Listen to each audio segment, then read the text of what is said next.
Toho času ponúka v súčasnosti Holíči takmer 30 športových organizácií. Jednou z nich je aj kinologický športový a záchranársky klub Rúbanice.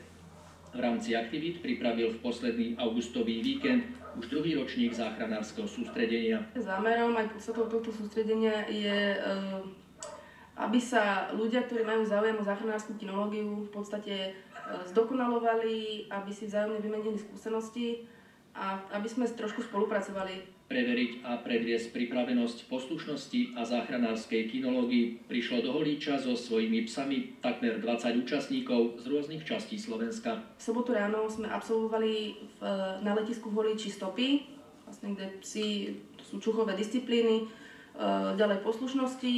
Potom sme sa presunuli do Kopčian na jednu takú ruínu budovy, trojposchodovú, kde sme si vlastne vyskúšali ruiny v takom dosť ťaženom priestore, nakoľko je to budova bez okien, prievan, takže sťažený terén trošku.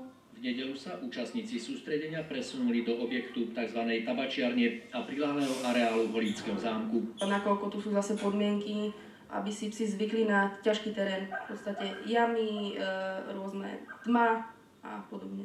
Podobné sústredenia sú podľa kinológov príležitosťou nielen k bližšiemu spoznaniu sa a výmene poznatkov, ale predovšetkým k získaniu ďalších skúseností v oblasti záchranárskej kinológie. Títo psi sa v podstate pripravujú aj na reálne záchranárske akcie.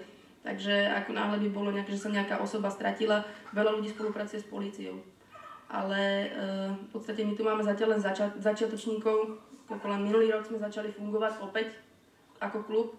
A v podstate nejak od začiatku tohto roku sme začali tak, že záchranárska kinológia zase trošku presadzovať. V podstate spolupracujeme s pani Helenou Pavlíkovou z Bratislavy, ktorá bola aj na majstrovstvách sveta a v podstate je už nejakou osobnosťou v tej záchranárskej kinológii.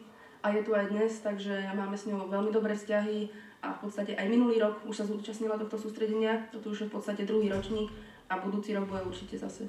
Okrem účasti na ďalšom tréningovom víkende v Malackách, na ktorom nechýbajú príslušníci policajného zboru i organizovaní záchranári, plánujú členovia klubu Rúbanice usporiadať v tomto roku jedno zo 4 kôl tradičnej záhoráckej zimnej ligy kinológov práve v Holíči. Ak máte záujem bližšie sa oboznámiť s prácou psích záchranárov, či dokonca absolvovať základný výcvik svojho štvornohého kamaráta, v kinologickom, športovom a záchranárskom klube Rúbanice vás radi privítajú.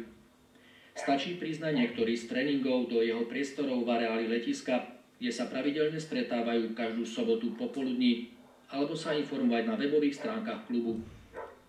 Okrem výcviku poslušnosti môžu vážni záujemcovia pokračovať a ďalej sa tu zdokonaliť aj v oblasti športovej a záchranárskej kinológie.